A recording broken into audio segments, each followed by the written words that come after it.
সঞ্জয়বাবু, আপনাকে শুধু বলার যে আপনার সঙ্গে এবছর জানুয়ারি ফেব্রুয়ারি মাস নাগাদ যাদবপুরে অর্ক ভাদুরী যে প্যালেস্টাইন আহ, আহ, সম্পর্কিত যে একটা কবিতা পাঠ এবং আলোচনা সভা করেছিল, সেখানে আপনার সাথে প্রথম আলাপ হয় এবং জিয়ার মাধ্যমে। তো আপনাকে আমরা পেয়ে অত্যন্ত আহ আনন্দিত, এবং এটা একটা খুব গৌরবের আমিও বিষয়। একই রকম আনন্দিত, একই রকম খুশি, হুম। এবং আমাদের কথাবার্তা আশা করি ফলপ্রসূ হবে। অবশ্যই, অবশ্যই। আর আমাদের এই লাইব্রেরিটি, আপনাকে জানিয়ে রাখি, এটি ক্যালিফোর্নিয়ার, উত্তর ক্যালিফোর্নিয়ার মিলপিটাস শহরে অবস্থিত। পেছনে আমাদের ভার্চুয়াল ব্যাকগ্রাউন্ডে দেখা যাচ্ছে হুম। প্রায় 1002-এর কাছাকাছি ক্যাটালগ উক্ত বই রয়েছে আমাদের এই ইয়েতে, এবং আমরা নানান রকম অনুষ্ঠান করে থাকি। মূলত জুমে করে থাকি বিভিন্ন মানুষের সঙ্গে, আবার কখনো কখনো সেটা সাক্ষাতেও হয়। আমরা কিছু বই প্রকাশনার কাজ করেছি। ধ্বনি এবছর বেরিয়েছিল কলকাতা বইমেলাতে, এবং আগামী বছরের বই বা পত্রিকা যাই বলুন, তার নাম সেতু, সেটিও হুম। প্রকাশিত হবে ওই সময়তে। আর তো এই বলে আমি জিয়া তোমাকে দিচ্ছি অনুষ্ঠান এগিয়ে নিয়ে যাওয়ার জন্য। আচ্ছা, আহ, আমাদের এই অনুষ্ঠানে সঞ্চালনা করবেন অনির্বাণ দাস। উম, হুম। তিনি একজন সিনেমা মোদি বলা যেতে পারে, এবং সিনেমা সম্পর্কে তার পড়াশোনা এবং চর্চা এবং আগ্রহ আহ, অনেকটাই। তো আমি এখন অনির্বাণ দাসকে বলবো যে আমাদের অনুষ্ঠানের পরবর্তী পর্যায়ের দিকে আহ, এগিয়ে নিয়ে চলুন আর কি। হ্যাঁ, ধন্যবাদ। খুব ভালো। তো আম, সঞ্জয়বাবু, আপনি আম, যুক্ত হতে পারলেন দিশারির সাথে।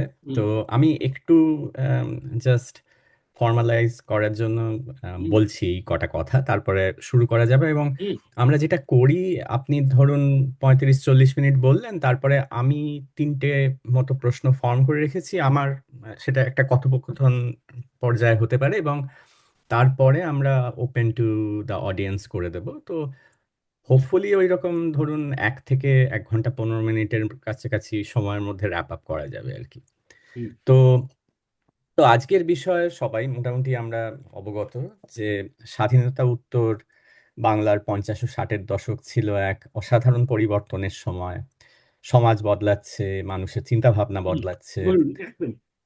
মধ্যবিত্তের স্বপ্ন, আকাঙ্ক্ষা, সংকট নতুনভাবে প্রকাশ হচ্ছে।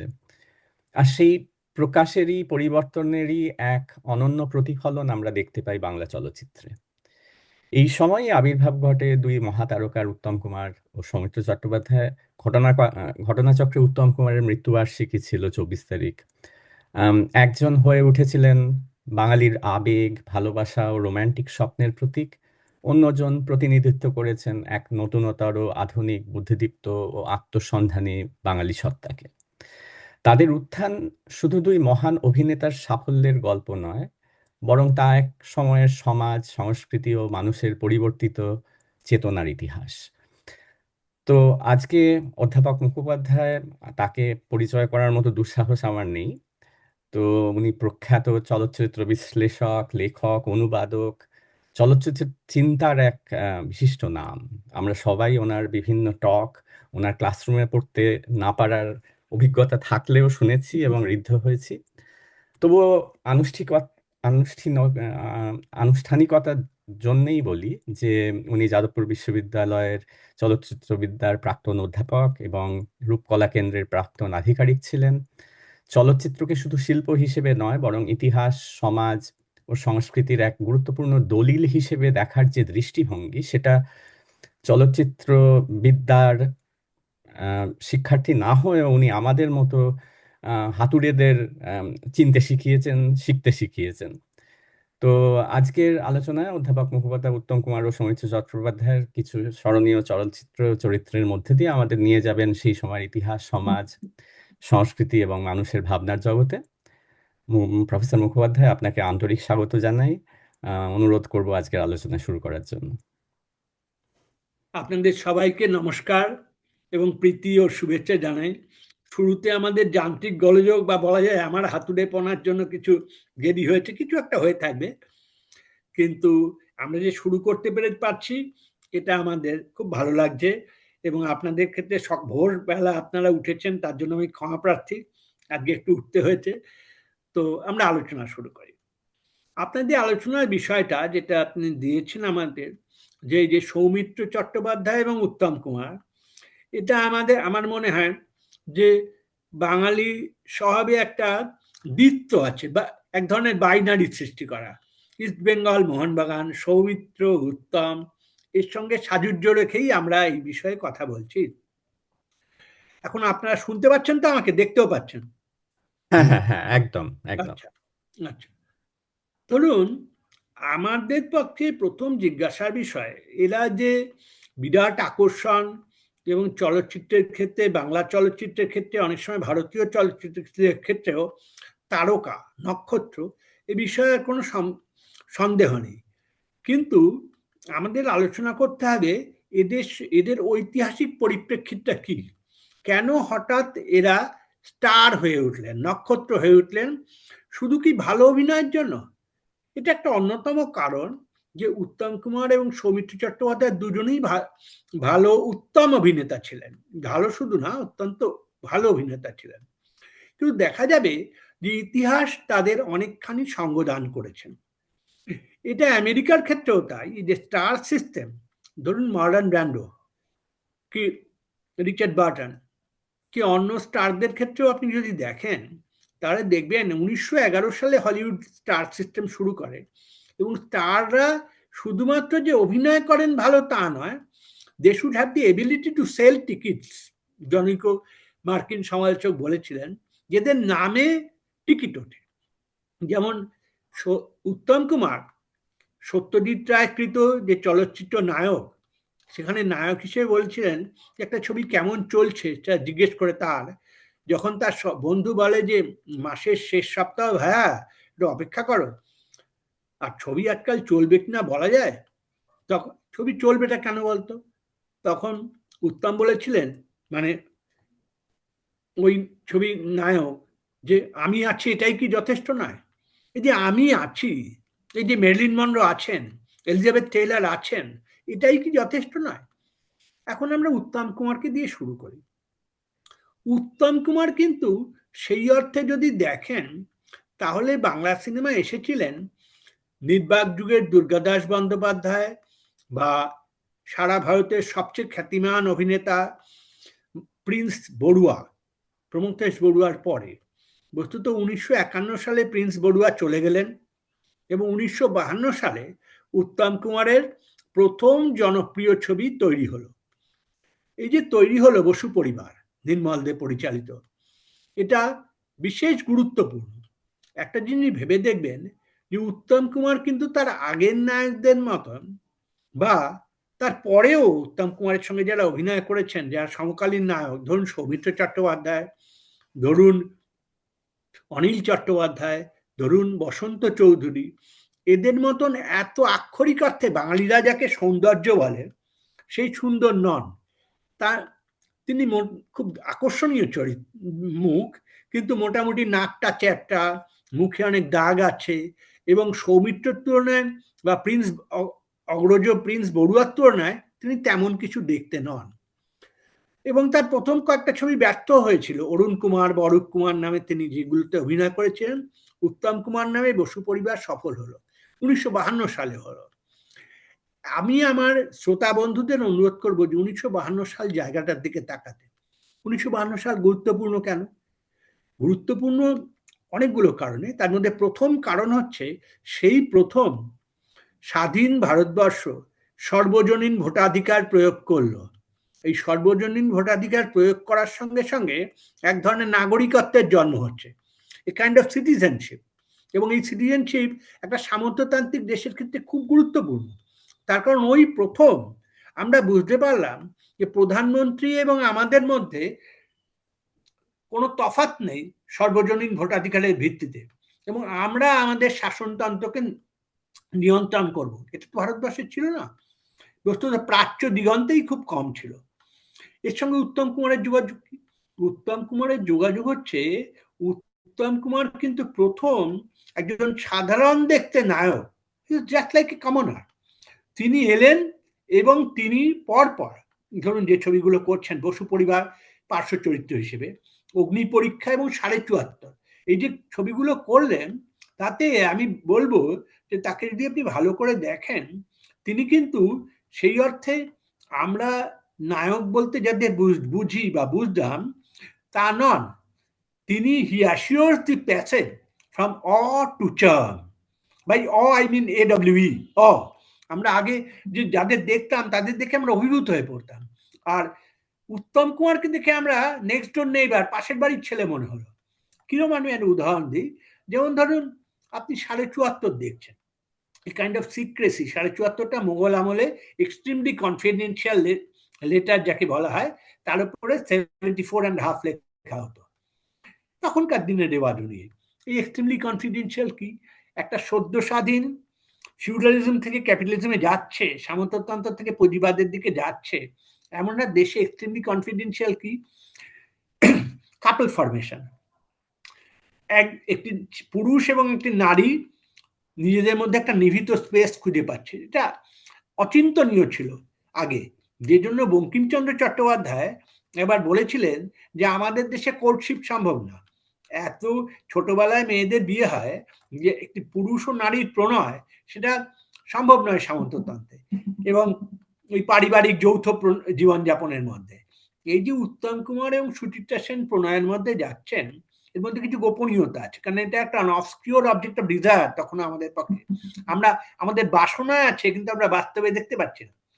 আমি যেটা বলতে চাইছিলাম যে উত্তম কুমার কত বড় অভিনেতা দেখুন, যে উত্তম কুমার একটা দৃশ্য আছে যে সুচিত্রা সেন একটা গলি দিয়ে বেরিয়ে খুব জোরে জোরে হাঁটছেন, পেছনে পেছনে উত্তম কুমার তাকে অনুসরণ করছেন কথা বলার জন্য। এখন এই যে উত্তম কুমার তাড়াতাড়ি হেঁটে তার কাছে এলেন, এসে নার্ভাস বোধ করছেন, এবং নার্ভাস বোধ করে সেদিন একটু রাগারাগি হয়ে গেছিল, যে টেলিফোনে একটু ভুল যোগাযোগি হয়েছিল।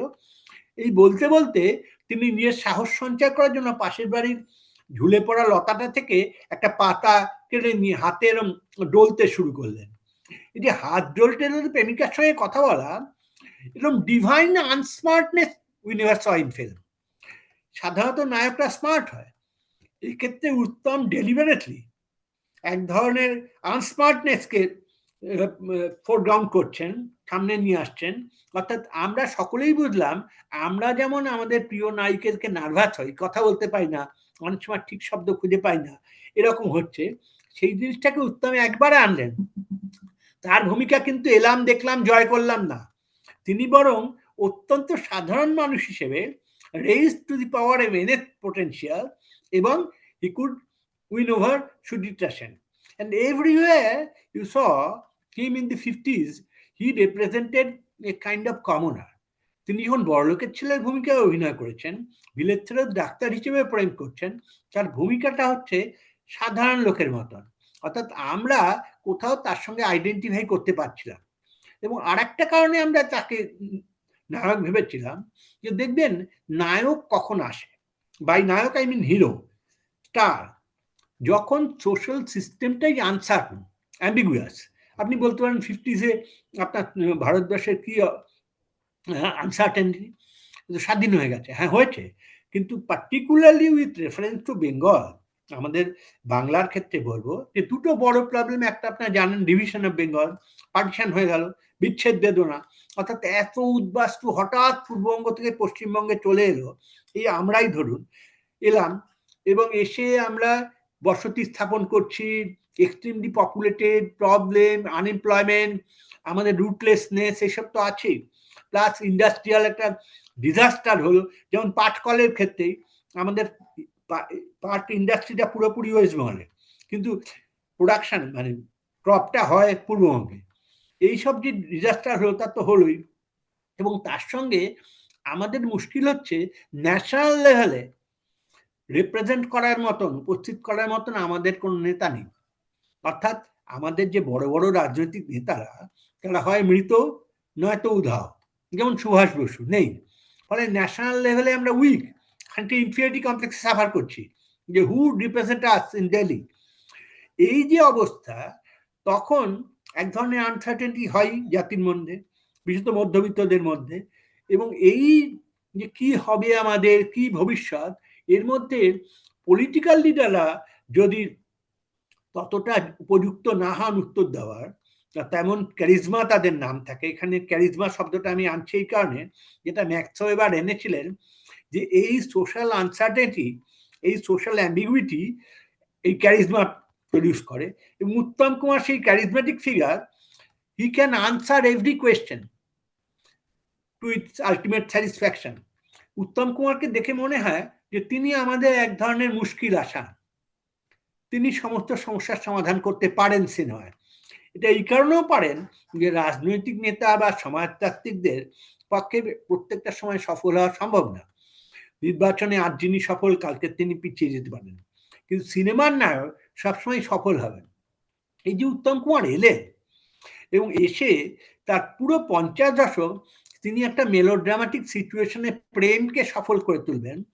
প্রেম কিন্তু আপনি মনে রাখবেন যে বিকজ অফ ইন্ডাস্ট্রিয়াল রেভলিউশন এবং ক্যাপিটালিজম হলিউডে এবং অন্যত্র যত স্বাভাবিক, বাংলা সিনেমায় বা হিন্দি সিনেমায় তত স্বাভাবিক ছিল না। আরেকটা প্রবলেম হচ্ছে সেই প্রথম 50s ভারত সরকার তার প্রথম বিয়েটাকে রিচুয়ালাইজ করার চেষ্টা করলেন। যেমন আজকে আমি আপনি বুঝতে পারছি যে বিয়ে করলে আমাদের কিছু কাগজপত্র সই সাবুত করতে হয়, নাহলে পাসপোর্টই হবে না। আমি যে কাউকে বিয়ে করেছি তিনি যে আমার ওয়াইফ বলছি, তার জন্য আইন কানুনের সমর্থন দরকার। আগে তো তা ছিল না। হিন্দুরা, মুসলমানরা সবাই মনে করতো যে বিয়ে তো আকাশে হয়, ভগবান বা আল্লাহ করে দেন, আমরা শুধু মসজিদে গিয়ে মন্দিরে গিয়ে বিয়েটা করব। কিন্তু আইন ক্রমশ প্রপার্টি এবং নানা কারণে ভারত সরকার special registration act, Hindu marriage act এগুলো করলেন। এবং আমাদের বিরাট সন্দেহ হলো যে ভগবানের ওপরে সরকার হাত দিচ্ছে। সারা ভারতবর্ষের খবরের কাগজ এবং সামাজিক পরিসর দেখলে দেখবেন যে তখন আমরা বিরাটভাবে চিন্তা করছি এই কাজটা কি ঠিক হচ্ছে, সই সাবুত করে আমি আমার বউকে নেব, এটা কি ঠিক, এতে কি বিয়েটা টিকবে, কি প্রেম বলে? ভগবানের কাছে আমাদের বলতে হবে। ফলে আমরা সিস্টেম করলাম ভগবানের কাছে তো বলছি, প্লাস তার সঙ্গে একটা কাগজ। কিন্তু এই যে আমাদের দ্বিধাদ্বন্দ্বটা খুব বড় দ্বিধাদ্বন্দ্ব ছিল, এইটার জন্যই দেখবেন উত্তম কুমারের জীবনে অগ্নি পরীক্ষা এবং হারানো সুরের মতন ছবি আসছে। এভরি টাইম আপনি কমেডি অফ রিম্যারেজেস পাচ্ছেন। একটা লোক দুবার বিয়ে করছে, একটা বিয়ে দার্জিলিং পাহাড়ের সামনে আপনি বলছেন তুমি যে আমার, আমি তোমাকে কোনোদিন ভুলবো না বলে বিলেত চলে গেলাম। ও মা, টু ইয়োর আটার সারপ্রাইজ ইউ ডিসকভার যে the moment he came back in his land, তখন তিনি ভুলে গেছেন যে কাকে বিয়ে করেছেন। হারানো সুরে দি সেম থিং হ্যাপেন। একবার শুধু কানে কানে বলো তুমি যে আমার, এটা বলে বিয়েটা হয়ে গেল। কিন্তু তারপরে উত্তম কুমার এমনি সে চলে গেলেন, ভুলে গেছেন পুরো যে তিনি কাউকে বিয়ে করেছেন। দেখবেন এই যে জিনিসটা, এটা উত্তম কুমার কিভাবে হ্যান্ডেল করছেন। উত্তম কুমার হ্যান্ডেল করছেন, এটা খুব ডিপ রুটেড সাইকোলজিক্যাল অ্যাফেয়ার, যে আমাদের দেশে কিন্তু মহাকাব্যগুলোর মধ্যে, যেগুলো রামায়ণ মহাভারত পড়ে আমরা বড় হয়েছি, আমাদের আনকনশাসে আছে, সেখানে বারবার ভোলার গল্প আছে। দুষ্মন্ত শকুন্তলাকে ভুলে যায়, নল দময়ন্তীকে ভুলে যায়, এইগুলো আমাদের কালেকটিভ আনকনশাসে ছিল। And Uttam Kumar could use it in the 50s circumstances, এই ফরগেটিং অ্যান্ড রিমেম্ব্রান্স। ফলে আমরা ভাবছিলাম যে উত্তম কুমার ভুলে যেতে পারেন, কিন্তু কোথাও একটা রিকনসিলিয়েশন হবে, মনেও করবেন। এবং আরেকটা জিনিস হলো, সেটা সারা ভারতবর্ষেই হলো, যে দেখবেন আপনার মনে হবে, মানে আমাদের শ্রোতাদের সবারই, যে ভারতবর্ষে একসঙ্গে এত নায়ক তৈরি হলেন কি করে, আজকেও হয় না। আমি বলছি আপনাকে, বম্বেতে দিলীপ কুমার, রাজ কাপুর, দেবানন্দ, তিনজন, এবং তিনজনই পার্টিশন প্রোডাক্ট, তিনজনই পাকিস্তানের সে অর্থে। তারা ভাগ্যচক্রের সিনেমায় এসে পড়লেন। দেবানন্দ যেমন অক্সফোর্ড ইউনিভার্সিটিতে ভর্তি হয়ে গিয়েছিলেন, পার্টিশন হলো আর যেতে পারলেন না। দিলীপ কুমারের ভালো ফলের ব্যবসা ছিল, পার্টিশন হলো, ফ্যামিলি বিজনেস ডিস্টার্ব হলো, ওরা বম্বেতে চলে এলেন, এবং একটা just an accident he had to join film industry. এই যে তিনজন ওখানে, মাদ্রাসের শিবাজি গণেশন এবং কলকাতায় উত্তম কুমার, এদের সিগনিফিকেন্স কি? দেখবেন প্রত্যেকটা লোক সিনেমায় গ্রাম থেকে আসছে। C420, আওয়ারা, গ্রামের সরল চাষাভুষো লোক, এবং একটা সিম্পল টন। উত্তম কুমারও তাই।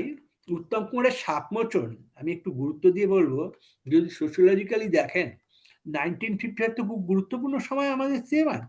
সত্যজিৎ রায় পথের পাঁচালী করে প্রথম ভারতীয় সিনেমাকে ইন্টারন্যাশনাল ল্যান্ডস্কেপে নিয়ে আসছেন। এবং এক ধরনের ভাষা আবিষ্কার করছেন এবং শিল্প হিসেবে সিনেমা চিহ্নিত হতে শুরু করলো। কিন্তু সেই বছরই উত্তম সুচিত্রা মেলোড্রামা সাপমোচন মুক্তি পেল। সাপমোচনের গল্পটা কি আর অপুর গল্পটা কি? অপুও কিন্তু basically a village boy entering the city of Calcutta, town life and country life. আর সাপমোচন যে উত্তম কুমারের একাধিক কাহিনীও ওই রকম, যে গ্রাম থেকে শহরে আসছে এবং শহরে দেখা যাচ্ছে সে অ্যাডজাস্ট করতে পারছে না। প্রথম দিকে সে খুব নার্ভাস, রাস্তা পার হতে পারছে না, কি লোকের সঙ্গে কথা বলার ক্ষেত্রে অসুবিধা বোধ করছেন। পরে যেমন আমরা জীবনে প্রথম নিউ ইয়র্ক শহরে গিয়ে হই, অত বড় শহর কি বলে বলবো, ইংরেজি বুঝতে পারি না ভালো করে, এই ইংরেজি তো আর বইপত্রে পড়া না, এখন তবু ডিজিটাল মিডিয়াম আছে। আগে তো আমরা ওই উচ্চারণই বুঝতে পারতাম না, কয়েকদিন হলো ধাতস্থ হতে লাগে। এই উত্তম কুমার আমাদের ধাতস্থ করালেন। একই সঙ্গে সাপমোচনে দেখবেন শোনো পৃথিবী শোনো প্রাণহীন এই নগরের রীতি কথা, ইটের পাঁজরে লোহার খাঁচায় দারুণ মর্ম ব্যথা। এই যে রেমন্ড উইলিয়ামস প্রমুখ তাত্ত্বিকরা লিখছেন, বিলেতেও তাই, যে গ্রাম থেকে যে ইন্ডাস্ট্রিয়াল রেভলিউশনের পরে শহরে ট্রান্সফার হলো লন্ডন নিউ ইয়র্ক, সেখানে লোকেরা অ্যাডজাস্ট করতে পারছে না ওই স্পিড, ওই আরবানাইজেশনের সঙ্গে, কিন্তু আমাদের করতে হবে। ফলে উত্তম কুমার এক ধরনের সামাজিক নিষ্পত্তি দিলেন যে কিভাবে করতে হয় এবং কিভাবে আমরা করব। আমরা একটা পজিটিভ মেসেজ পেলাম, এই মেসেজটা আমরা ওয়েট করছিলাম, আমরা নিজেদের মতন করে উত্তর খুঁজে পেলেও বিশ্বাস করছিলাম না নিজেদের। যেহেতু সিনেমার নায়ক, কল্পলোকের দেবতা, আমাদের এটা বললেন যে এটা ব্যক্তিগত জীবনেও সম্ভব, এই প্রেম ইত্যাদি, এবং সামাজিক জীবনেও এই বিজয় সম্ভব। সুতরাং আমরা উত্তম কুমারকে একটা পার্মানেন্ট অ্যাসুরেন্স হিসেবে ধরলাম। এত বড় insurance, social insurance, Uttam Kumar ছাড়া কারোর পক্ষে সম্ভব ছিল না। এটা উনি 1952 to 1960 অবিরত করে গেছেন। এবং আপনি দেখবেন উত্তম কুমারের কৃতিত্বটা হচ্ছে, সব কথা বলা যাবে না, আমাদের শেষ করতে হবে, যে উত্তম কুমারের বয়স বেড়েছে, আলটিমেটলি তার রোমান্টিক ইমেজটাকে ছেড়ে আসতে হলো, কারণ একটা বয়সের পরে তো ওইভাবে ইমেজটা রাখা যায় না। তো তিনি যখন পার্শ্ব চরিত্রতে গেলেন ছোকর, তখনও তিনি কিন্তু মূল ন্যারেটিভটাকে কন্ট্রোল করছেন। তার অঙ্গভঙ্গি, তার কোরিওগ্রাফিক জেস্চার, তার তাকানো, সবকিছু বাংলা সিনেমার স্ক্রিপ্ট তাকে অনুসরণ করছে। উত্তম কুমারের বয়স হয়েছে, উত্তম কুমার যদুবংশ করছেন, যদুবংশে he is suppose not to be the hero, কিন্তু তিনি সকল হিরোদের ক্রস করে হিরো হলেন। যখন প্রথম বাঙালি, ওই আমাদের বাবা মা যেমন ধরেই নিয়েছিলেন তাদের দাম্পত্য জীবন, যখন একবার আমরা বলেছি আগুন সাক্ষী রেখে যে আমরা স্বামী স্ত্রী, তখন আমরা স্বামী স্ত্রী থাকবো, আর কোথাও চিট ধরবে না। যখন বাঙালির জীবনে প্রথম চিট ধরতে শুরু করলো, তখন যে যতুগৃহ তৈরি হলো, তখন উত্তম কুমারের কাম কম্পোজ অভিনয় দেখবেন পাল্টাচ্ছেন, তখন আর রোমান্টিক নায়ক না। এবং ধীরে ধীরে উত্তম কুমারের সঙ্গে he became indispensable for the industry, কারণ হি কুড ক্যাচ ক্রাউড। তিনি যে কোনো বয়সে, তিনি আর চেষ্টাও করেন রোমান্টিক নায়ক হতে, কিন্তু যখনই তিনি যে ভূমিকার মধ্যে গেছেন, এমনকি ভিলেনে, যেটা তার রোলই না, ধরুন অপরিচিততে, আর বড় অভিনেতা তো, অপরিচিতর কথা আমি কালকেই বলছিলাম এই 24 তারিখে শিল্পী সংসদের স্মরণ সভায়, যে একটা লং শট, সেখানে একজন প্রেমিক খুনি হয়ে যাচ্ছেন, একই শটে চোখটা চেঞ্জ হয়ে যাচ্ছে। এই যে জায়গা, এটা আনথিঙ্কেবল। এই যে লং টেকে করতে পারতেন, ওর হাত, ওর ভুরু, সবকিছুই বাঙালির জাতীয় পরিচয়গুলোর সঙ্গে এত জড়িত। যেমন ওর রোমান্টিক ভূমিকা আপনি দেখবেন যে ওর কথাবার্তা সবকিছু অনেকটা বৈষ্ণব পদাবলী শ্রীকৃষ্ণের মতো, এগুলো আমরা খেয়াল করিনি, কিন্তু উনি যেভাবে নিজেকে রচনা করেছেন, তার মধ্যে বাঙালির ট্র্যাডিশনাল নায়ক আছে।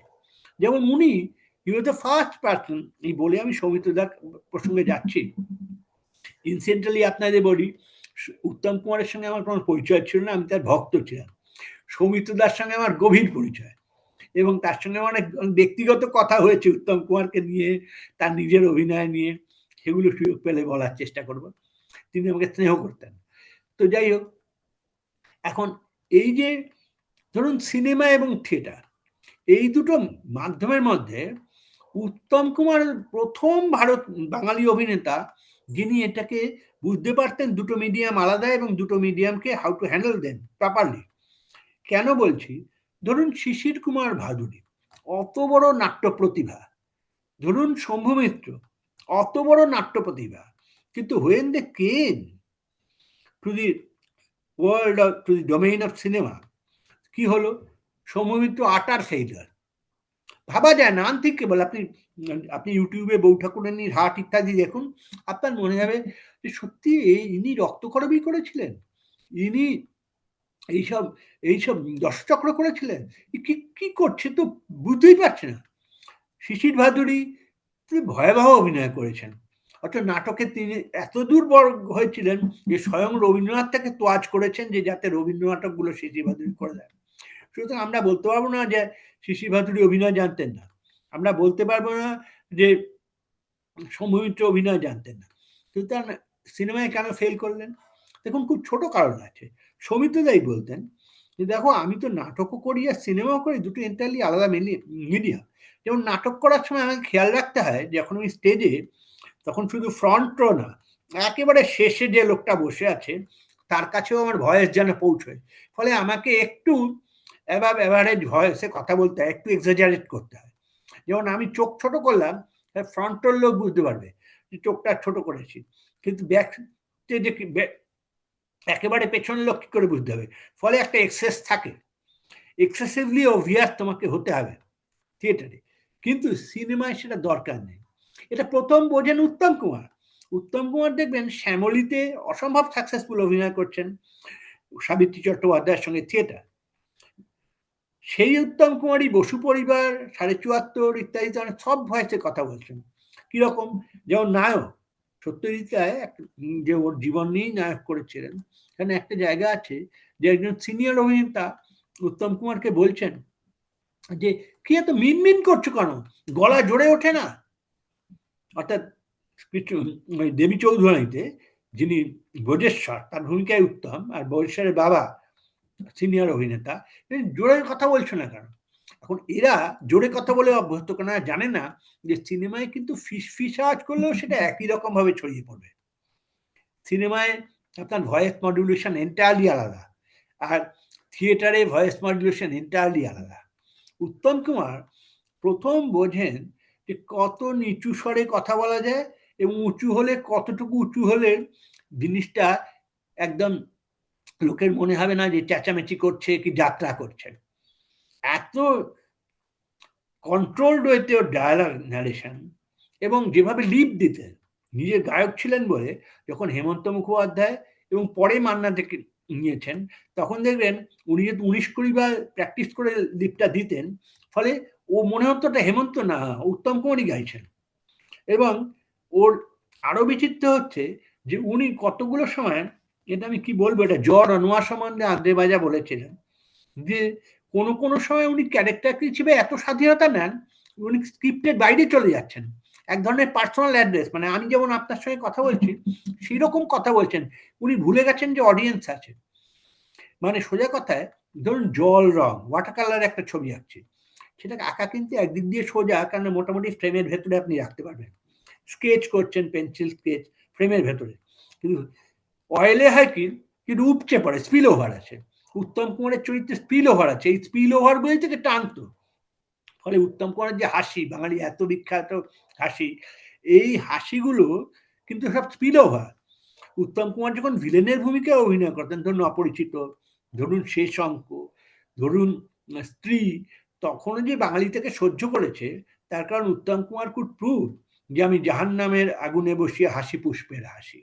আমি বলবো যে উনি কিরকম তুলনা বলেন, অলমোস্ট 52 নাগাদ মেরিলিন মনরো এসে আমেরিকান সিনেমাকে যেমন স্টেবিলাইজ করেন, পোস্ট ওয়ার্ল্ড ওয়ার সিচুয়েশন, ভীষণ anarchic economy, anti communist fear, এই সমস্ত চলছে, তার মধ্যে হি কেম, এবং সেক্সুয়াল অ্যাংজাইটি, তার মধ্যে she came and she could console the nation that she is there after all. You have someone to win. এটা শুধু প্রেসিডেন্ট জন এফ কেনেডির জন্য না, এটা কমন আমেরিকানের জন্য যে হ্যামবার্গার খায় গিয়ে ম্যাকডোনাল্ডে। ফলে she could be the national queen. Uttam Kumar ঠিক তাই। উত্তম কুমার কেন অ্যাজ এ কমনার, সাধারণভাবে এলেন এবং এসে সাধারণকেই অ্যাসিওর করলেন দার্জিলিং থেকে সুন্দরবন, যে উনি আছেন এবং উনি যখন সফল হচ্ছেন আমরা সকলে মিলেই সফল হতে পারি। এই যে জায়গাটা, এই যে সোশ্যাল সিঙ্ক হিসেবে ব্যবহার করা, এটা হারবার্ট মার্কিউসের কথা, হলিউডের ক্ষেত্রে উনি ব্যবহার করেন। এই সোশ্যাল সিঙ্কটা উত্তম কুমার হতে পেরেছে। এবার যদি আপনি বলেন ঠিক আছে, যদি আপনার আর্গুমেন্ট মানি, তো what will you say about Soumitra Chattopadhyay? Soumitra দেখবেন ওর থেকে প্রায় 10 বছরের ছোট। ওনার জন্ম 1925, এর জন্ম 1935, এবং ওনার প্রথম সাকসেসফুল ছবি বসু পরিবার 1952, সৌমিত্র চট্টোপাধ্যায়ের প্রথম সফল ছবি অপুর সংসার 1959। ওনার থেকে মোটামুটি 10 বছর পরে।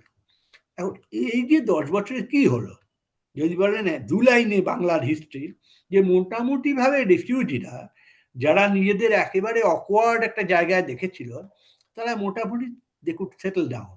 অন্তত কলোনিগুলো তৈরি হচ্ছে, অন্তত গভর্নমেন্ট এজেন্সিগুলো আছে যারা কিছু চাকরি দিচ্ছে, কিছু কিছু স্কুল কলেজ ইনস্টিটিউশন তৈরি হয়েছে। অর্থাৎ ন্যাশনাল ডেভেলপমেন্ট পলিসি একটা জায়গায় গেছে যখন মিডিল ক্লাস আবার নিজেকে মিডিল ক্লাস হিসেবে পুনরুদ্ধার করতে পেরেছে, তারা ওরকম ছন্ন ছাড়া নয়। এই অবস্থায় সৌমিত্র যখন অপুর সংসারে এলেন, তখন দেখবেন মিডিল ক্লাস অরাটা আবার রিজেনারেটেড হয়েছে, তারা এত দ্বিধান্বিত না, এত কনফিউজ না। এই যে অপুর সংসারে অপু বলছে গরিব হতে পারি, কিন্তু এই যে চিত্তুর ব্রিজের উপর আমারে ফিরা এলাহ ওই বসুন্ধরে কোলের সন্তান তব কোলের ভেতরে, একটা ট্রামের ভেতরে সেকেন্ড ক্লাসের পেছনের সিটে সে বসে বসে একটা চিঠি পড়ছে, আবার চারিদিকে তাকাচ্ছে কেউ দেখলো কিনা। এই যে প্রাইভেসি, আপনার মনে হয় তাহলে কি এটা কোনো লাভ পোয়েম বা লাভ লেটার? না, নট অ্যাট অল। একজন সম্পাদক তাকে বলেছে যে আপনার গল্পটা মনোনীত হয়েছে, লেখাটা মনোনীত হয়েছে, তাতে হি টেকিং প্রাইড। তার জীবনে একটা এপিফ্যানি মুহূর্ত, একটা আলোক প্রাপ্তির মুহূর্ত।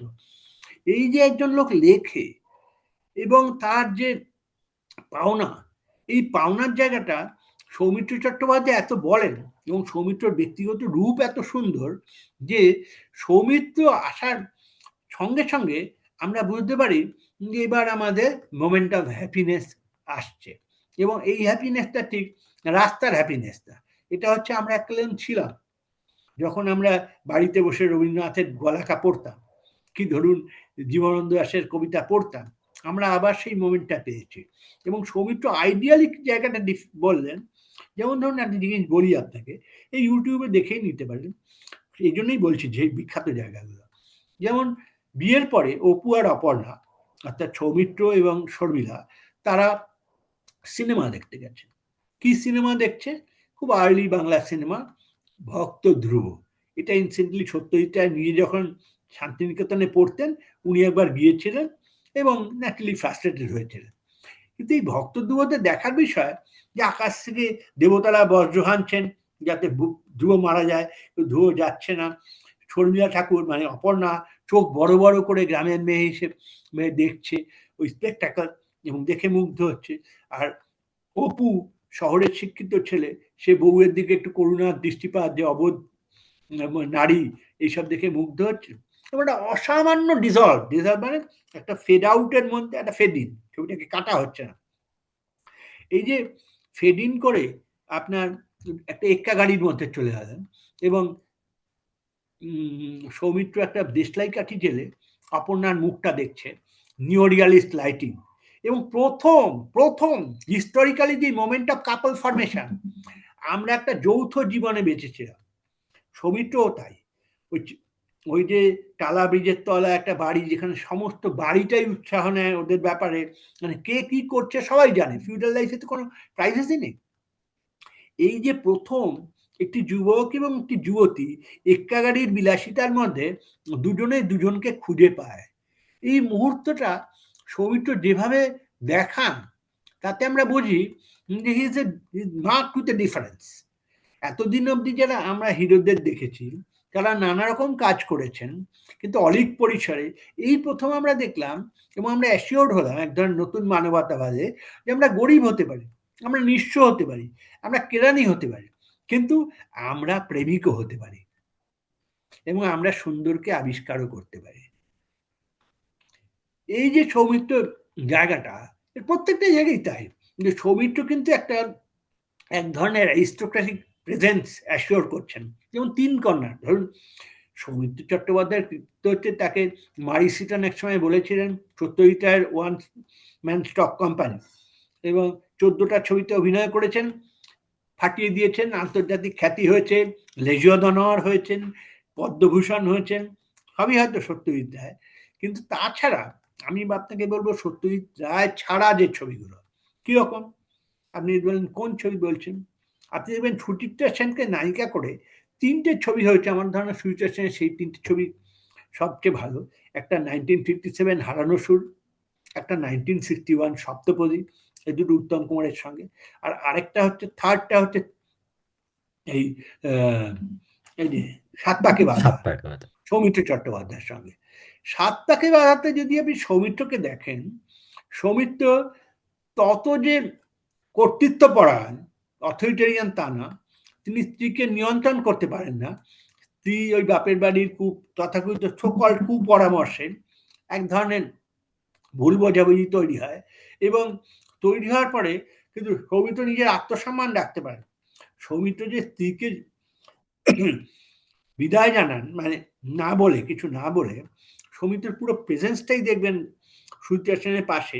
এটা প্রেমিকের প্রেজেন্স, এটা একটা birth of an individual, autonomy of an individual তৈরি হচ্ছে। এটা কিন্তু 60 দশকে সম্ভব, 50 দশকে সম্ভব না।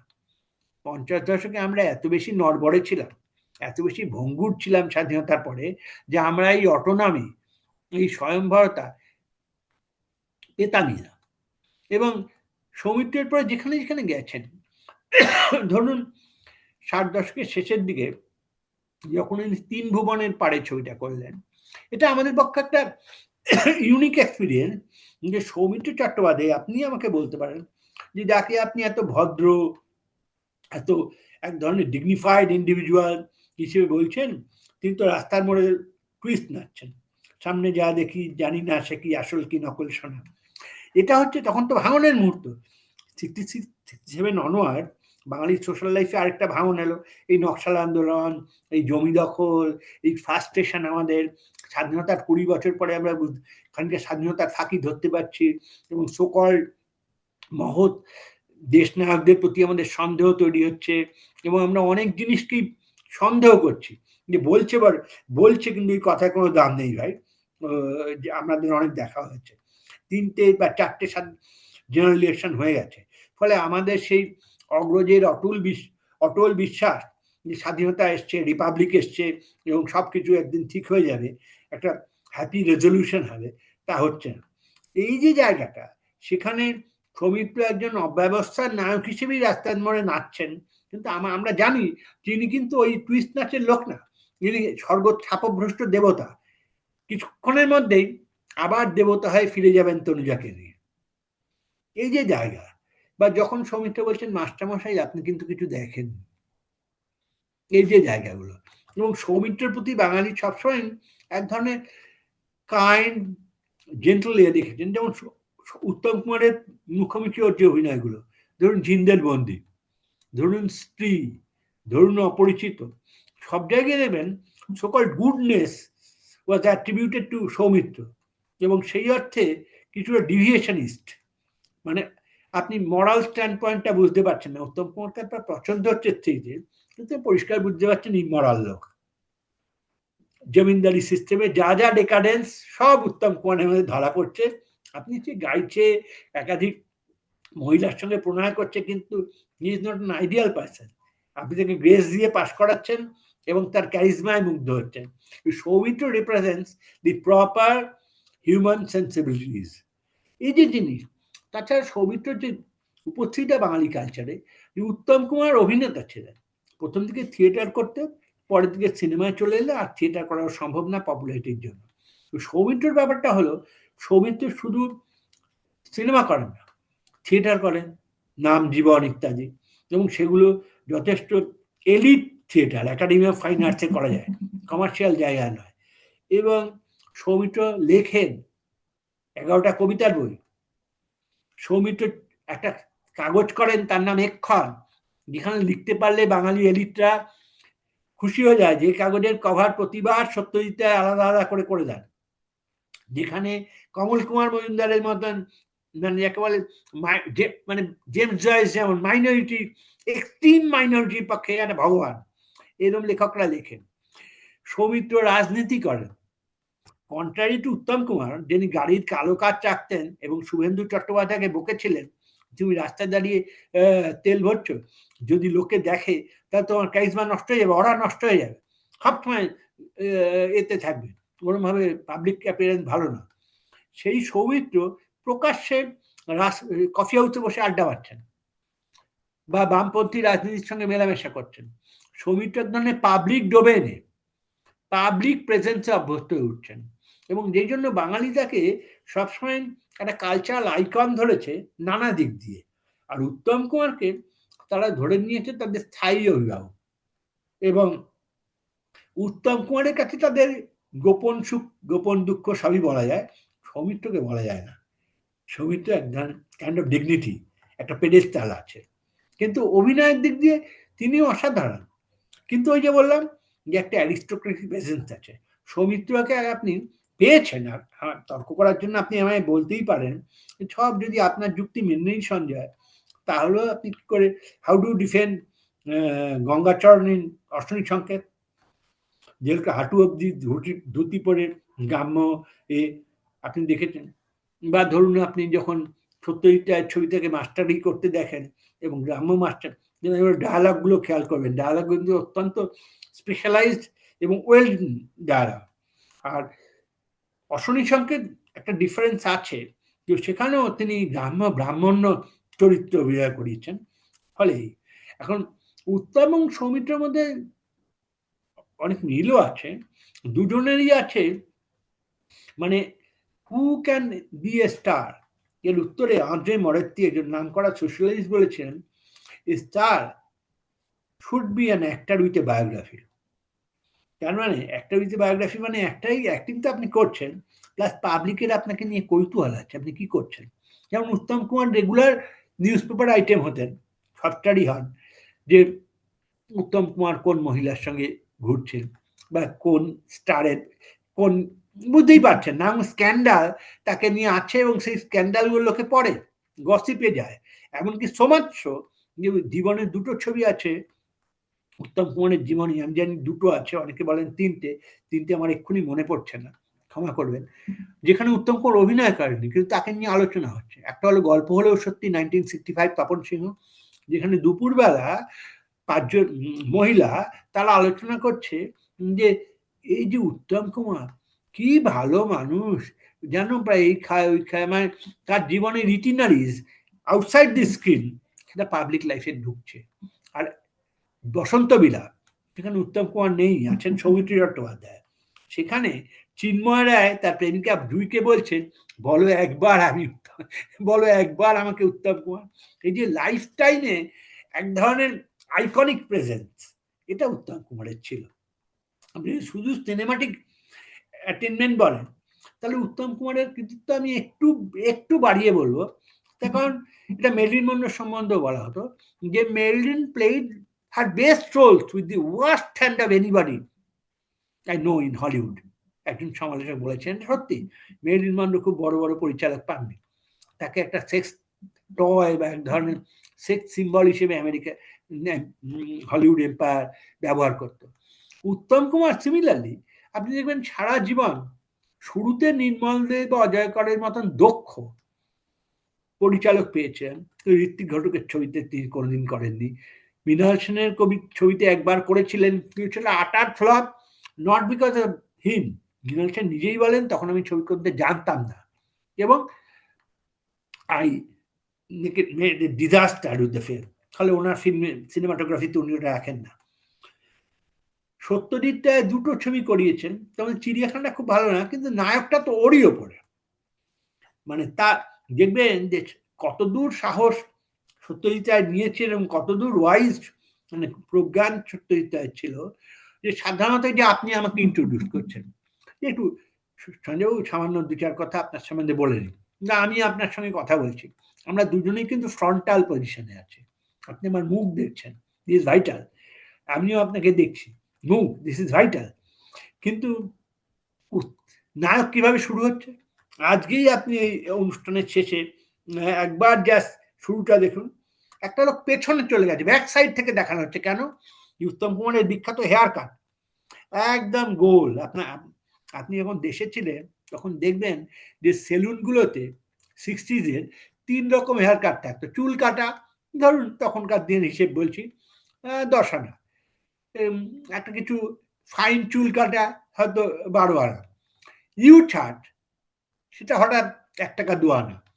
এবং সেই ছাট কাটলে স্কুলে অন্তত বাবা মা, তখন তো হিউম্যান রাইটস ছিল না, উত্তম মধ্যম পাওয়ার ছিল, কিন্তু এখন এই যে উত্তম কুমার জামা পরছেন, শার্টটা পরলেন পুরোটা কিন্তু পেছনে, এবং আপনি দেখছেন সেই বিখ্যাত হেয়ার কাট, যেভাবে আপনি স্টারদের দেখেন, যেভাবে আপনি একে বব ডিলানকে দেখেন, সেইভাবে আপনি দেখছেন। এবং অনেক পরে উত্তম কুমার পেছনে পড়েন, অর্থাৎ Satyajit Ray could afford to use his presence as a cultural space. It was reserved for him.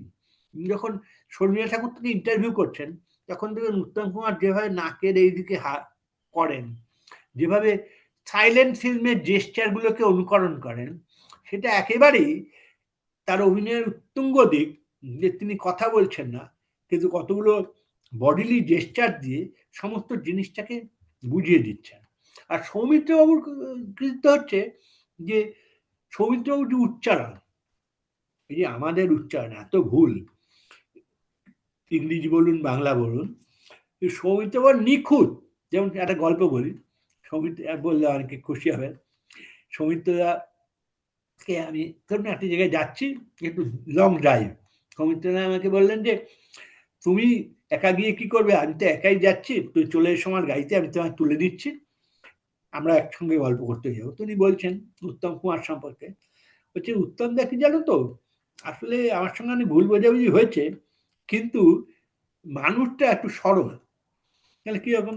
যেমন একদিন আমার একটা অন্য শিফটে কাজ ছিল, আমার হয়ে গেছে, আমি আসছি, হঠাৎ থেকে উত্তমদার গলা, তাতে আমি ঢুকেছি সেটে, আমি দাঁড়িয়ে আছি দেখবো বলে, উত্তমদা ডায়ালগ দিচ্ছেন, একটু পরেই লাঞ্চ ব্রেক হবে, ওর মধ্যে কঠিন শব্দ আছে, উত্তম দিলেন, দিয়ে নিজেই বললেন আরেকটা রিটেক করো, তো বললেন কিন্তু বলতে পারছেন না।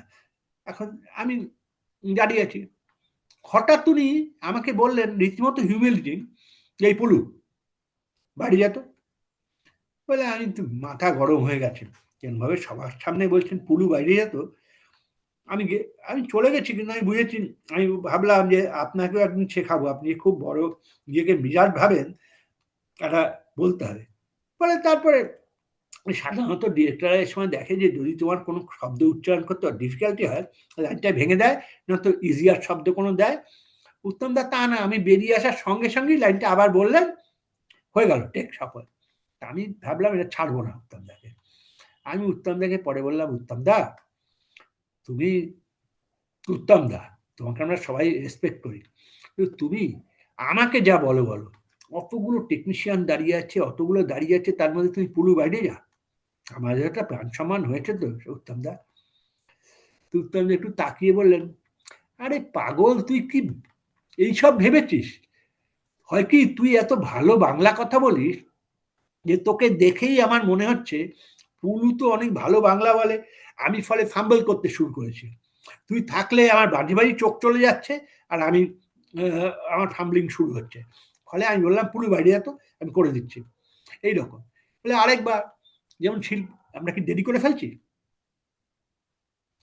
আরেকবার আপনি বলুন যে এরা গল্প বলছি একটু সাধারণ, যে একবার আমার সঙ্গে উত্তমদার একেবারে ফ্রন্টাল খবরের কাগজে বেরিয়ে গেছে, এবং আমরা ভীষণ মানে অভিনেত্রী সঙ্গ লেড বাই দি লেফটস, মানে সৌমিত্র দা, রবি ঘোষ এরা আছেন, আর শিল্পী সংসদ led by the so called rights, অর্থাৎ উত্তম কুমার, বিকাশ রায় এরা আছেন। এবং সমস্যাটা বেঁধেছে যে এখন বাংলা সিনেমায় যেটা, যে আমরা ছবি রিলিজের ক্ষেত্রে কোন পলিসি অনুসরণ করব, ইম্পর্টেন্ট লোকের ছবি হলে আগে দিয়ে দেবো না, আমাদের চেইনে যেতে হয়, যেটা কোথায় গিয়ে একেবারে ক্রাইসিস পয়েন্ট তৈরি করেছে। সেটা গুপি গাইন বাঘাবাইন রিলিজ করবে সত্যজিৎ রায়ের, বলাই বাহুল্য সত্যজিৎ রায়ের জন্য চেন ব্রেক করা হবে বিজলিতে। তখন এই শিল্পী সংস্থাদের লোকেরা বলছেন যে কফি নেই, we should abide by the rules, we should go by the rules. So তাই নিয়ে ঝামেলা। সৌমিত্রা বলছে যে কাটে লং স্টোরি শর্ট আমি বলছি, সৌমিত্রা বলছে হাজরার সামনে আমি এটা, তখন তো আমরা বিরাট স্পিরিটেড, আমরা একেবারে রাস্তার নেমে লড়াই করব। হাজরার সামনে একটা ছোট গ্রুপ মিটিং, তাতে আমি মুখ ফুসকে উত্তম দাস সম্বন্ধে খারাপ কথা বলে ফেলেছি।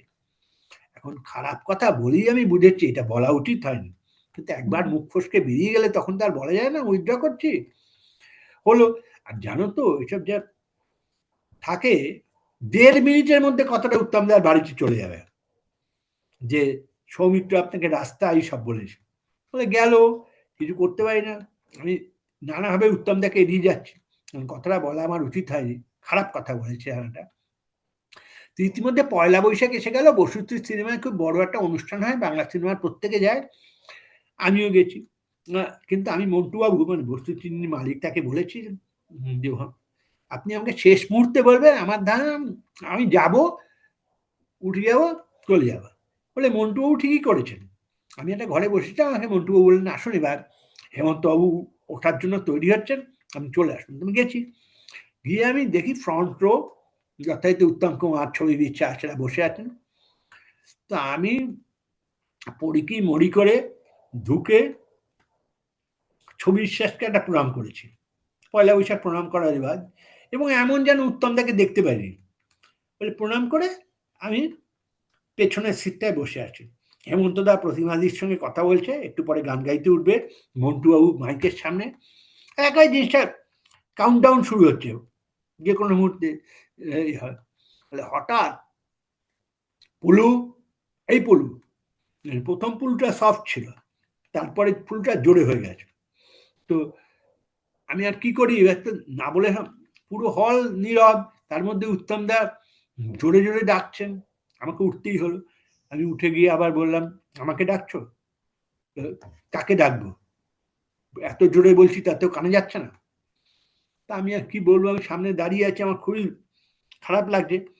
বলে হঠাৎ একটু নড়ে চড়ে হাতটা হাতলে রেখে বললো প্রণাম কর, বছরকার দিনে গুরুজনের আশীর্বাদ পাওয়া দরকার, প্রণাম কর। বলে আমি কি করি, এমন সবাই হাসছে, ছবি দেওয়া হাসছে, আমি আবার নিচু হয়ে প্রণাম করলাম, এবং আমার মনে হলো সত্যি লোকটা একটা বড় ভাইয়ের মতো রেগেছে, আমার অত ঝামেলা করা হয়েছে, সব স্বাভাবিক হয়ে গেল। এইরকম যে উত্তম মানে নানা সৌমিত্র দেয়, যেমন সৌমিত্র দার ফ্র্যাঙ্কনেস অন্যরকম। যেমন ওই আমাকে একবার বলেছেন যে তুমি রাজা লিয়ার দেখেছো, মানে থিয়েটারটা, হ্যাঁ হ্যাঁ, কি দেখেছো বলতো, কি বলি, ছবিতে ব্লান্টলি এমভাবে প্রশ্ন করছেন, কারণ আপনি অসাধারণ অভিনয় করছেন এই বয়সে। বলে ওগুলো ছাড়ো, অসাধারণ অভিনয় ছাড়ো, সিনেমার অভিনয় থেকে থিয়েটারের অভিনয় এই আলাদা, যে once you decide to go for theatre you must keep your body fit. কেননা থিয়েটার করার সময় আমি বলতে পারো না আমার পিঠে ব্যথা হচ্ছে, আমার জ্বর হয়েছে, তাহলে শো নষ্ট হয়ে যাবে। সিনেমার সময় বলতে পারো, শটটা হয়তো পরের দিন নেওয়া যাবে। তো আমি 6 মাস ব্যায়াম ট্যায়াম করে সুমনকে বলে হচ্ছে, তুমি কি দেখেছো সেটা বলছে উনি। আমি বুঝেছি উনি আমার কাছে উত্তর চাইছেন না। আমি বললাম, বলে আরে আমি আমার গুরু শিশির ভাদুরী তো তোমরা দেখোনি, শিশির ভাদুরী কিরম অভিনয় করতেন কেউ জানে না, সবাই বলছে গ্রেট, কিন্তু আমি ওখানে একদম কপি করেছি, আমার পক্ষে শিশির ভাদুরীকে কপি করা সম্ভব না, কিন্তু আমি তোমাদের দেখাতে চেয়েছি শিশির ভাদুরী যদি এই রোলটা করতেন তাহলে হয়তো এইরকম করতেন, এইরকম উচ্চারণ হতো, এইরকম ঝুঁকে বসা হতো, এইগুলো। আর একটা গল্প বলেছিলেন দারুণ, কে গল্প বলার জন্য বলছি, সেটা হচ্ছে বলছেন যে জানো আমার তো দুজন গুরু, মানিকদা আর শিশির ভাদুরী। তো শিশির ভাদুরী তো তখন থিয়েটারের শেষ দিক, চন্দ্রগুপ্তের লাস্ট শো, তারপরে উনি থিয়েটার করবেন না শোনা যাচ্ছে। তা আমি মানিকদাকে গিয়ে বললাম, মানিকদা চন্দ্রগুপ্ত দেখেছেন? তখনও কিন্তু আমার অপুর সংসার ঠিক হয়নি, আমি জানতেও পারছেন যে উনি আমায় সিলেক্ট করেছেন, আমি শুধু যাচ্ছি। তো উনি বললেন না, আমি টিকিট জোগাড় করে আনছি, মানিকদা আপনাকে হাত জোর করছি, আপনি একবার দেখুন। বলে মানিকদা বললেন হাত করেননি, চলো। তো আমি গিয়ে বসেছি, মানিকদাকে দেখছি, যে আমার তো দেখা একাধিকবার, আমি মানিকদা কি করেন দেখছি।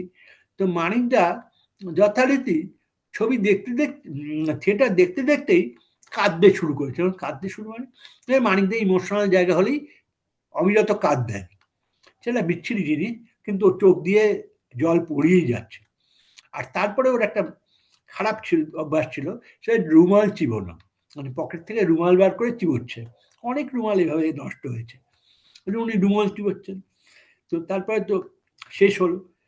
তো শেষ হওয়ার পরে মানিকদা আপনি গ্রিন রুমে যাবেন একবার, উনি বললেন, মাথা নাড়লেন যে না। তারপর আমরা বেরিয়েছি, গাড়ি নিয়ে আসেনি, ট্যাক্সি ধরতে হবে। তা আমি একটু এগিয়ে একটা ট্যাক্সি ধরলাম। তারপর আমি মানিকদার কেমন লেগেছে, মানিকদা তো ওই রুমাল চিবোতে চিবোতে আসছেন। তা আমি মানিকদাকে বললাম, মানিকদা আপনার কেমন লাগলো? আমি বললাম, এ কি মানুষ! এটা হচ্ছে সুপারলেটিভে মানিকদার সবচেয়ে বড় অ্যাপ্রিসিয়েশন, যে এ কি মানুষ, ভগবান, এরকম অভিনয় করলে তো ভগবান। এই শিশির ভাদুড়িকে মানিকদা জলসাঘরের জন্য বেঁচেছিলেন, জানেন তো, ছবি বিশ্বাস সেকেন্ড চয়েস। তো শিশির ভাদুড়ি বলেছিলেন যে দেখুন আমার জলসাঘর করে কি হবে, আমি অভিনয় করতে পারি, থিয়েটারে করব। সিনেমা একেবারে ডিরেক্টরস মিডিয়াম, আপনি কি করছেন না করছেন আমি বুঝতেও পারবো না, কাজেই আমাকে ছেড়ে দিন। তখন ছবি বিশ্বাসকে উনি যান। মানে এই যে আমরা বললাম যে আসলে সিনেমার যে হিরোরা, যে স্টার সিস্টেম, সেটা এক ধরনের মোবিলাইজেশন অফ সার্টেন ডিজায়ার্স, এবং সেটা কিন্তু পিপলকে, আপনার বিভিন্ন সোশ্যাল আপহিভিলসকে, ওঠানামাকে নিয়ন্ত্রিত করে। আমি বলবো 50 এবং আর্লি 60-কে সত্যজিৎ রায় যেভাবে নিয়ন্ত্রণ করেছেন, এই উত্তম কুমার যেভাবে নিয়ন্ত্রণ করেছেন এবং নিজেকে পাল্টেছেন, দেখবেন 50 দশকে উনি মদের গেলাস সিনেমায় অনস্ক্রিন বা টেলিফোন বা মহিলা নিয়ে অত স্বচ্ছ এবং স্বাভাবিক ছিলেন না। কারণ আপনি যেমন উদাহরণ দিই, কত বড় অভিনেতা হারানো সুর, হারানো সুরে যেখানে বিখ্যাত একবার শুধু কানে কানে বলো তুমি যে আমার, গীতা দত্তের গলায় হচ্ছে, বিশাল পপুলার গান, সেখানে দৃশ্যটা হচ্ছে একেবারে বৈষ্ণব পদাবলী দিয়ে পলাশ ফলাশ ফুটেছে কুঞ্জের মধ্যে, সিচুয়েশন পুরো রাধা সেজে বসে আছেন, সেইখানে কোলে মাথা উত্তম কুমারের। আপনি পুরো সিচুয়েশনটা এই আলোচনার পরে দেখবেন অ্যাবসার্ড। উত্তম কুমার ওখানে সুযোগ পেয়েও একটা আঙুল নাড়ালেন না। It is to be noted that he refuse to act. কেন উত্তম কুমার জনরুচি, পাবলিক টেস্ট বুঝতে পারতেন যে মিড 50s অব্দি ওরকম ইন্টিমেসির মধ্যেও উনি যদি ফিজিক্যাল কন্ট্যাক্ট করার চেষ্টা করেন তাহলে people will not approve of it. ফলে রিফ্রেইন ফ্রম অ্যাক্টিং। কারণ ওই সময় অ্যাক্টিং মানে কি, আপনি কোনো একটা ফিজিক্যাল ইন্টিমেসির মধ্যে যেতে হয়, এমনকি খারান সুরের শেষ দৃশ্য দেখবেন, রমা রমা, এবং সেই সিচুয়েশন বেরিয়ে আসছেন এবং উত্তম কুমার তাকে এমব্রেস করছেন। সেটাও ঘটছে বাড়ির থেকে বাইরে, বাড়িতে কিন্তু ঘটছে না, ঘটছে একেবারে বাড়ির গেটে। এইগুলো উত্তম কুমার অত্যন্ত ভালোভাবে বুঝতেন, what to do and when to do. Soumitra Chattopadhyay বুঝতেন, সৌমিত্র চট্টোপাধ্যায় আরেকটু পরে এবং for a particular group of elites in Bengal. সৌমিত্রকে নেওয়া একটু এলিটিস্ট লোক ছাড়া সম্ভব না। উত্তম কুমারকে কিন্তু আপনি অমানুষের ভূমিকায় আপনি সৌমিত্র চট্টোপাধ্যায়কে অনুমান করতে পারেন, সেটা তার রোলও নয়, কিন্তু ওই যে পপুলার মাস্তান টাইপ রোল এবং ওই হাইলি মেলোড্রামাটিক আবেগের চটচটে আমরা ওরা বলতে পারি, পিপল তো বিশালভাবে নিয়েছিল। এই জিনিস উত্তম কুমারই পারেন। এবার আমরা মনে হয় একটু কোয়েশ্চেন নিবা হ্যাঁ কথাবার্তা। হ্যাঁ, আপনি আমার দিক থেকে মোটামুটি সবই, আমি তিন ভুবনের পাড়ের কথা জিজ্ঞেস করবো ভেবেছিলাম, কেননা রোমান্টিক নায়কের যে আমাদের ধারণা উত্তম কুমার তৈরি করেছিলেন, এবং প্রথম দিকে সৌমিত্র চট্টোপাধ্যায়ও, মানে অপুর সংসার বলুন কি দেবী বলুন কি চারুলতা বলুন বা অতল জলের আহ্বান বা মণিহার বা এই ধরনের কমার্শিয়াল ছবিতেও সেখান থেকে একটা ব্রেক আসে ওই 3 ভুবনের পারে কিংবা আকাশ কুসুম 3 ভুবনের পারে এই সব আকাশ জায়গাগুলোতে। কুসুম ভেরি ইম্পর্টেন্ট। আকাশ কুসুম আমি যখন যে বাড়িতে থাকতাম 22B প্রদয়িত্ব রোড, তার পাশের বাড়িতে তৈরি হয়েছিল 21 প্রদয়িত্ব রোড। ওখানে বড়লোকের মেয়ে অপর্ণা সেন এবং একটা মোটামুটি ফ্রড সৌমিত্র, এই যে মিডল ক্লাস ফ্রড হিসেবে মিডল ক্লাসের ইমেজটা ভেঙে দিচ্ছে। মিডল ক্লাসের সবসময় বক্তব্য থাকে যে আমরা গরিব হতে পারি কিন্তু লোক ঠকিয়ে খাই না, এই যে একটা ফ্রড হিসেবে যাওয়া।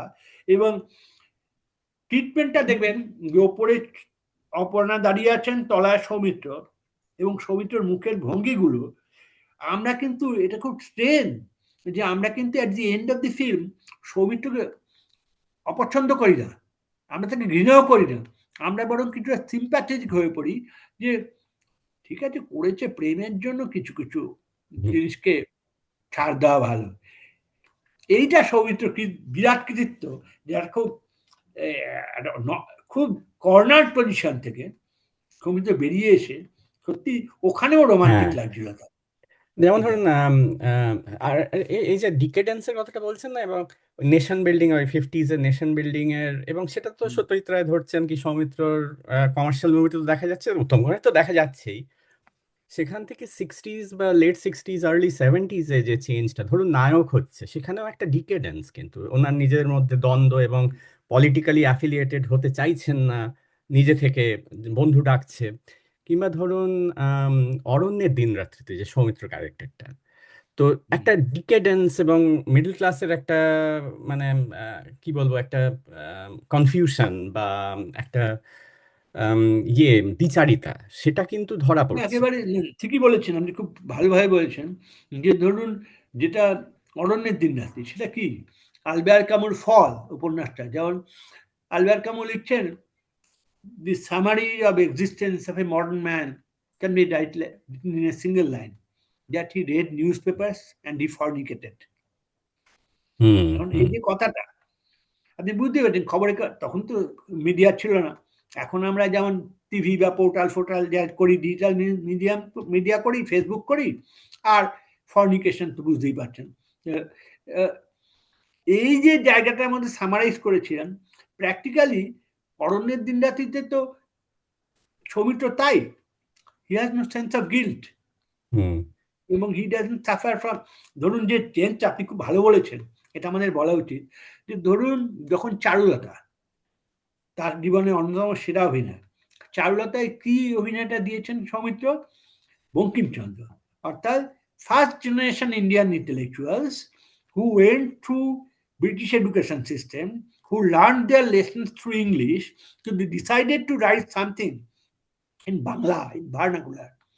এই যে কলোনিয়াল এডুকেশনের মধ্যে এন্ট্রি অফ দি ভার্নাকুলার, এটা সৌমিত্র তার পোশাকে, কথায়, জেস্চারে, গল্পে একদম বিরাট ভাবে, আমার ধারণা এই ক্যারেক্টারটা আপনি বলবেন যে ওটা সত্যজিৎ রায় ঠিকই করেছিলেন, হ্যাঁ ঠিক করেছিলেন, কিন্তু আমি ওর বিকল্প কিছু ভাবা যায় না। কিন্তু সেই ক্যারেক্টার অমল বিকামিং ওই অরণ্যের দিন রাত্রি, এটা আনথিঙ্কেবল। এইটাই আমাদের মিডল ক্লাসের ডিজেনারেশন, এটা চমৎকার ভাবে ধরতে পেরেছেন সৌমিত্র।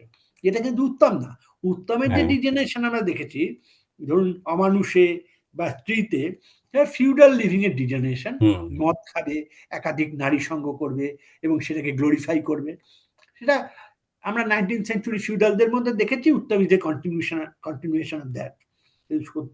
সৌমিত্র মডার্ন আরবান এক্সিস্টেন্সের মধ্যে এই যে ভ্যালুলেসনেস এন্ড ডিকাডেন্স, এটাকে সত্যি খুব বড় করে ফোরগ্রাউন্ড। আমি জাস্ট দুটো ছবির কথা বলবো। এক হচ্ছে বাঘিনীতে সৌমিত্রর ক্যারেক্টারটা হিরো হিসেবে, সেইটা সম্পর্কে আপনার যদি কিছু বলার থাকে। আর দ্বিতীয় হচ্ছে উত্তম কুমার এবং সৌমিত্রকে, নায়কটা আমি বাদ দিচ্ছি, ডিটেকটিভ চরিত্রে সত্যজিৎ রায় ধরলেন, একজনকে ধরলেন ব্যোমকেশ হিসেবে, একজনকে ধরলেন ফেলুদা হিসেবে। তো এক্ষেত্রেও সত্যজিৎ রায়ের চিন্তায় এই দুজনকে দুই চরিত্রে চিত্রায়িত করা, সেটার মধ্যে কি আপনি দুজনের ব্যক্তিসত্তা এবং অভিনয়ের কোনো সাযুজ্য আছে বলেই এটা কি ঘটেছিল, না এটা ঘটনাচক্রে হয়েছিল? না, ঘটনাচক্রে নয়।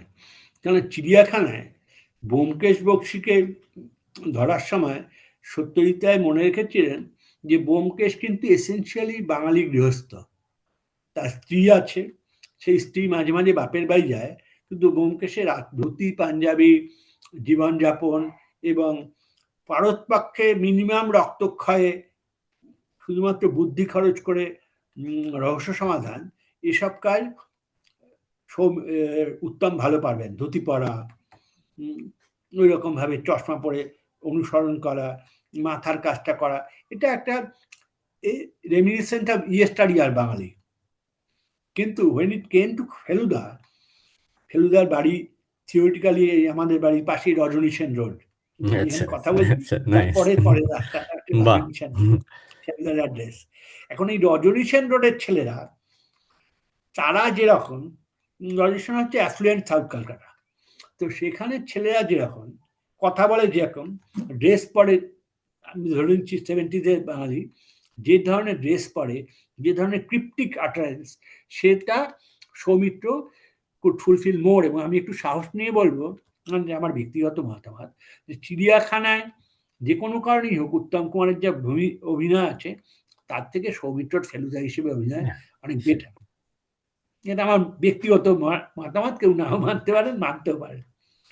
আর আপনি যে ডিকান্ডেন্সের কথাটা বলছেন, আমি বললাম যে উত্তম কুমারটা একদম ফিউডাল ল্যান্ডলর্ডিজম, আর সৌমিত্র হচ্ছে মডার্ন সিটিজেন।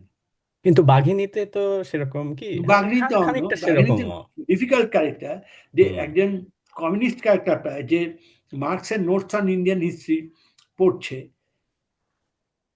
অত চোলাই মত দেখছে। বাঘিনীতে ইন্টারেস্টিং হচ্ছে সন্ধ্যা রায়ের সঙ্গে যে সৌমিত্রের প্রেমটা, ওরকম সাবলটান লেভেলে গিয়ে প্রেম করা, আপনি ঠিকই ধরেছেন। আমি এই ছবিটা, বিজয় বসুর এই ছবিটাকে মিস করছিলাম। এটা সৌমিত্র দার একটা বিরাট কৃতিত্ব, যে ওই লেভেলে প্রেম সৌমিত্র করার কথা না, কিন্তু সেখানে কিন্তু উতরে গেছে। দুটো সিনেমা সৌমিত্র দার করার কথা না, বাঘিনী এবং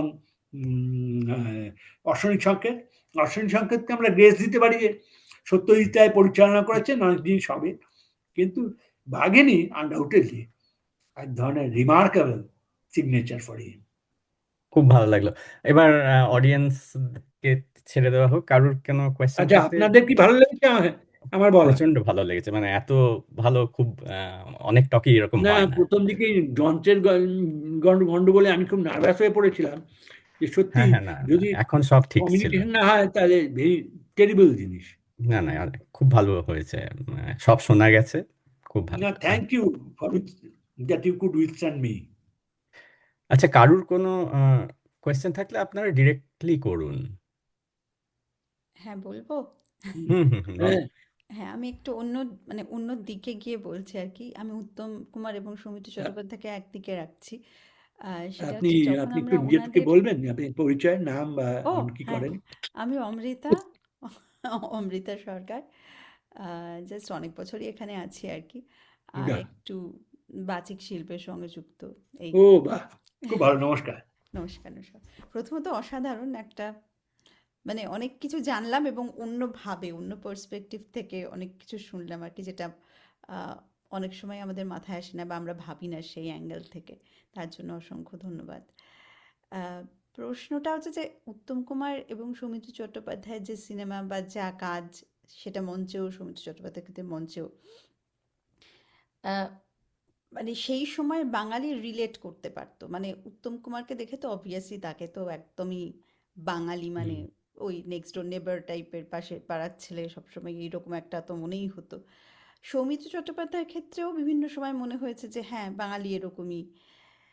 বাট আজকের দিনে আমরা যাদের দেখছি আর কি বিগ স্ক্রিনে, আমরা তাদের নায়ক হিসেবেই দেখি। আমি কিন্তু পুরো সবটাই কমার্শিয়াল মুভির কথা বলছি। আমি এখন অর্ধাঙ্গিনী বা এই টাইপের সিনেমার কথা বলছি না। আমি এমনি নর্মাল যেগুলো কমার্শিয়াল সেগুলোর কথাই বলছি।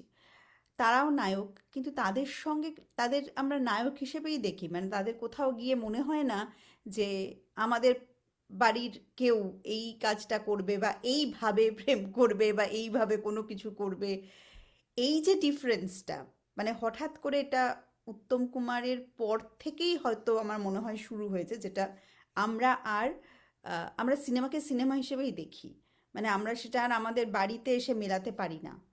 মানে সেটার সঙ্গে কি আপনি একমত? সেটা কি আপনারও মনে হয়? বা আমি অনেকটাই আপনার সঙ্গে একমত। আসলে এটা অপ্রিয় প্রসঙ্গ, মানে আমার বন্ধুদের জন্য যাদের কথা বলছেন তারা অনেকেই আমার বন্ধু বলে আমি জিনিসটাকে এড়িয়ে যেতে চাইছিলাম, কিন্তু এড়িয়ে যাওয়া উচিত না।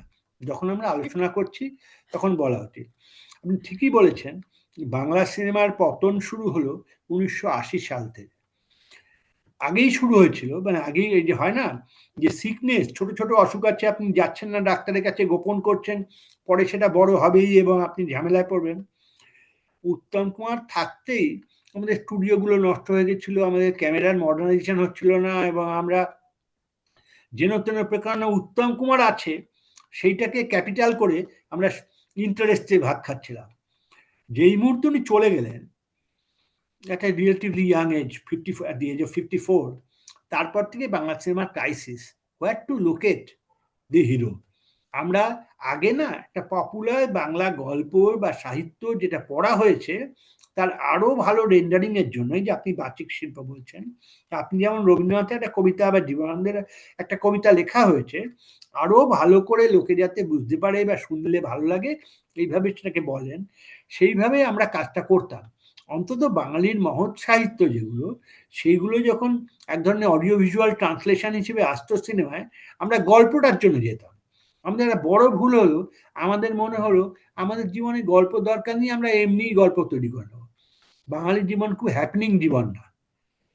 এখনো বাংলা এমনকি ডিজিটাল ট্রান্সফরমেশনে ফলে যে খুব হ্যাপনিং তা তো নয়। আপনি ক্যালিফোর্নিয়ায় বা আপনি নিউ ইয়র্কের যে জীবন দেখছেন, টোকিওতে যা দেখছেন, প্যারিসে যা দেখছেন, কলকাতায় সেরম জীবন না, ব্যাকওয়াটার। সেখানে আপনি ক্রমশ ভাবছেন যে যে ধরনের ডিজিটাল ট্রিক বা অন্য কিছু আপনি ব্যবহার করতে পারেন, এবং আপনি ছবিটাই করছেন একটা সিলেক্টেড ফ্র্যাগমেন্ট ভিউরারদের জন্য। আগে উত্তম কুমার যখন ছবি করতেন অগ্নি পরীক্ষা, জলপাইগুড়ির লোকও দেখতো, মনে করবেন না পিছিয়ে পড়ে আর প্রেমের গল্প দেখছে তারা।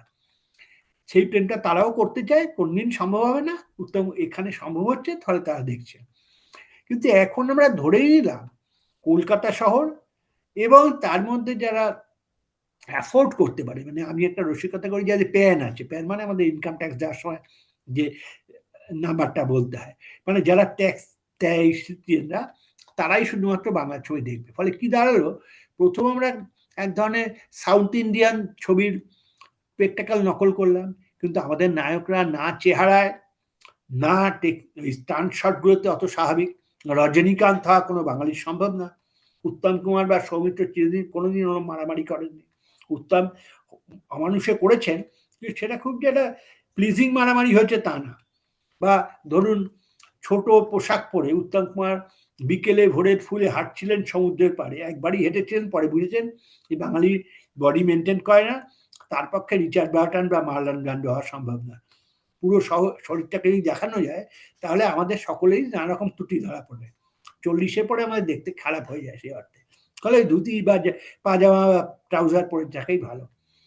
এখন আমরা একদিকে ভাবলাম ওই ধরনের সাউথ ইন্ডিয়ান সিনেমার অনুকরণ করব, আর একদিকে আমরা মিড লাইফ ক্রাইসিস, এবং বাই মিড লাইফ ক্রাইসিস আমরা মনে করলাম আমাদের ওই মানে নিজেদের মধ্যে যে হিউম্যান রিলেশনশিপ তার সমস্যা। অর্থাৎ একটি মোটামুটি মধ্যবয়সী নায়িকা, মধ্যবয়সী নায়ক, তারা বসে শুধু বিয়ার খাচ্ছে এবং মাঝে মাঝে তাদের জীবনে কি হলো না আলোচনা করছে। ইন যে নোবডি ইজ ইন্টারেস্টেড। এগুলো অত্যন্ত মানডেন প্রবলেম আজকের যুগে, এবং দেখবেন না কলকাতা শহরের বাইরে যায়ও নি। এবং যদি বা আর এই পিরিয়ডে Hindi cinema, mainstream Hindi সিনেমাও তো এই ধরনের ছবি এত হয়েছে যে তাদের অভিনয় বা তাদের অন্য কিছু এত দক্ষ, সব ন্যাশনাল স্কুল অফ ড্রামা বা অন্য জায়গা থেকে পড়ে আসা আমার ছেলে মেয়ে, তারা যে এফিসিয়েন্সি নিয়ে অভিনয়গুলো করেছেন। ধরুন দীপিকা পাড়ুকোনে, তার যে অভিনয়ের দক্ষতা, আমি তিনি বড় একটা কি ছোট একটার মধ্যে যাচ্ছি, তার হাত নাড়ানো অন্য সবকিছু দেখলেই বোঝা যায় সে ট্রেন্ড অ্যাক্টর। আপনি এখন নাসিরুদ্দিন শাহকে দেখছেন বা অল্প বয়সী কোনো ছেলেকে দেখছেন, আপনি দেখেই বুঝছেন যে এরা অ্যাক্টিংটাকে দে হ্যাভ টেকেন সিরিয়াসলি। আমরা তা না, আমরা সেই পুরনো মান্ধাতার আমলে এইরকম ভাবে তোমাকে না পেলে আমি পাগল হয়ে যাবো মার্কা ডায়ালগ দিয়ে আমরা সিনেমা চালাচ্ছি, এবং পুরো স্পেসটাকেও ভর্তি করতে পারছে না। ধরুন সত্যজিৎ রায় বা ঋত্বিক ঘটক বা মৃণাল সেনের সিনেমা দেখলে, রাজেন তরফদারের সিনেমা দেখলে আপনি দেখবেন যে আউটডোরে গিয়ে তারা কতটা ব্যাপ্তিতে স্ক্রিনটাকে ভর্তি করেছেন। আমরা সেটা সাহসই পাচ্ছি না।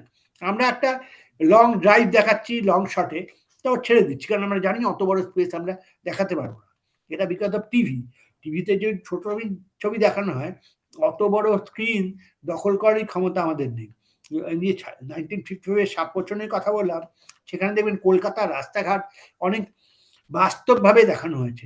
আজকে আপনি দেখুন তো, যখন আপনি কলকাতাকে দেখেন তখন 3টে পয়েন্ট দেখেন, 3টেই খুব অ্যাবসার্ড জায়গা।